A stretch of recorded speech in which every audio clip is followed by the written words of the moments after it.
അവർ ശവക്കുഴി കണ്ടാൽ സന്തോഷിച്ച് ഘോഷിച്ചുല്ലസിക്കും.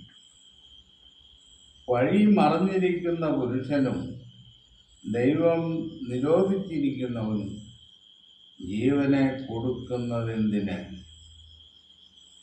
ശവക്കുഴി കണ്ടാൽ സന്തോഷിക്കുന്ന ഒരു വിഭാഗം എന്ന് പറഞ്ഞാൽ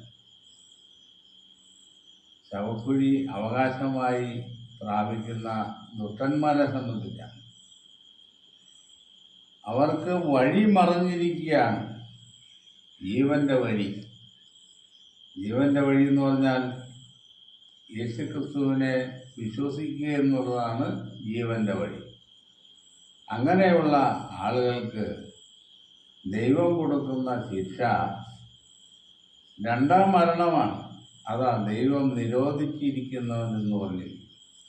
അങ്ങനെയുള്ള ആളുകൾക്ക് ശവക്കുഴി രണ്ടാം മരണമാണ് അവസാനമായ ശിക്ഷ നൽകുന്നത്.